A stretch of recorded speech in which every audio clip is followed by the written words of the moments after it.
από την Άνοιμα. Ναι, εγώ ζήτησα το λόγο λίγο πιο νωρίς, γιατί έχω κόλλημα.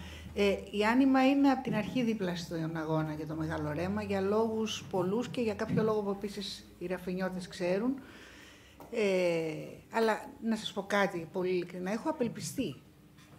Και έχω απελπιστεί γιατί κάνουμε όλη αυτή την... Ναι, κάνουμε όλο αυτόν τον αγώνα τόσο καιρό και αυτό που βλέπω κάθε περίπου Κυριακή που έρχομαι Ραφίνα είναι αυτό το χάλι. Και δεν το κοιτάω, κατεβαίνουμε στον δρόμο δίπλα και δεν κοιτάω δεξιά γιατί δεν θέλω να το βλέπω. Γιατί δεν μπορούμε να το σταματήσουμε? Γιατί με όλα αυτά δεν μπορούμε? Γιατί αυτά που λέμε, γιατί νομίζω κάποια από αυτά που είπε και λίγο και ο Νίκος αυτό το πράγμα, ότι μιλάμε αλλά δεν είμαστε... Σαν να υπάρχει ένας τείχος ανάμεσα σε εμάς και σε αυτούς που παίρνουν αποφάσεις και τις υλοποιούν. Εμείς εδώ όλοι, όσοι είμαστε, συμφωνούμε όλοι. Άκουσα πολύ ενδιαφέροντα πράγματα και κάποια που δεν ήξερα άκουσα, αλλά όλοι συμφωνούμε. Με ποιους συνομιλούμε? Συνομιλούμε με αυτούς που έχουν βάλει μπρος όλο αυτό το έργο ή αντίστοιχα έργα. Μπορούμε να συνομιλήσουμε? Εσείς που είστε και στην Ευρωβουλή, μπορείτε να μας πείτε τι μπορούμε να κάνουμε με αυτό? Πώς θα περάσει ο λόγος από εδώ και να έρθουμε σε ένα διάλογο, να μιλήσουμε με αυτούς που να μας εξηγήσουν γιατί κάνουν αυτές τις επιλογές. Είναι παράνομες.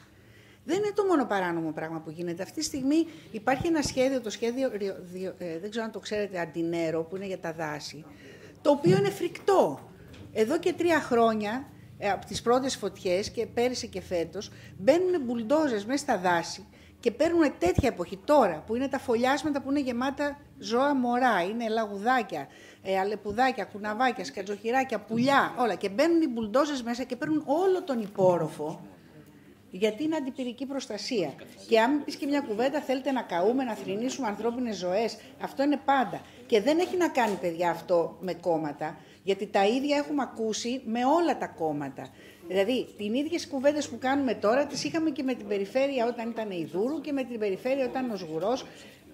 Πάντα είχαμε αυτό, να σώσουμε για τα βατραχάκια, για τα πουλάκια, για τις αλκιόνες, γιατί εδώ έχουμε τους ανθρώπους που πρέπει να σκεφτούμε. Και όλο αυτό είναι τόσο λάθος και τόσο ψέμα, που πραγματικά δεν αξίζει και τον κόπο να μπει σε αυτή την αντιπαράθεση. Καλά, μην το παίρνετε προσωπικά. Εννοούσα αυτούς που έχουν κυβερνήσει τον τόπο. Δεν, έτσι. Αυτούς εννοούσα. Είπα συγκεκριμένα ονόματα. Έτσι. Είμαστε στο Περιφερειακό Συμβούλιο και θυμάμαι, ας πούμε, ανθρώπους που πριν να είναι στο Περιφερειακό Συμβούλιο ήταν μαζί μας σε άλλες περιπτώσεις, στο ρέμα του προφήτη Δανιήλ, ας πούμε, σε τέτοια, που εκεί μέσα ξαφνικά μεταλλάχτηκαν και λέγανε «Μα τι μας λέτε τώρα για 2 βατραχάκια?» Είναι αυτά που είπε λίγο ο Νίκος, ότι τα πράγματα έχουμε το ίδιο μοντέλο και δεν αλλάζει. Και δεν είμαι σίγουρη, σίγουρα είναι συμφέροντα, αλλά εκτός από συμφέροντα είναι και ένα μοντέλο που είναι πάρα πολύ κουραστικό να αλλάξει. Γιατί θα πρέπει να σκεφτούμε χωρίς μπουλντόζες, τσιμέντα και όλα αυτά τα οποία είναι δεδομένο ότι έτσι γίνονται τα έργα. Έργα θέλετε, μπουλντόζα θα βάλουμε, τσιμέντο θα βάλουμε, δέντρα θα κόψουμε. Και θέλω ένα τελευταίο καημό να πω, ότι ακόμα δεν ξέρω τι κάνει τώρα ο Δήμος της Αθήνας, φέτος, αλλά σε όλους τους δήμους κλαδεύουν και καρατομούν δέντρα τώρα, που είναι γεμάτα κοτσίφια και πουλιά. Σε όλη την Ελλάδα, ναι. Σε βουνά, παραλίες. Τώρα ακριβώς που, ενώ υπάρχει νομοθεσία που απαγορεύει να καταστρέφει, σύμφωνα με τον νόμο απαγορεύεται αυτό το πράγμα. Υπάρχουν οδηγίες του ΕΛΟΤ που λένε πότε και ποια και πώς. Υπάρχουν ευρωπαϊκές οδηγίες.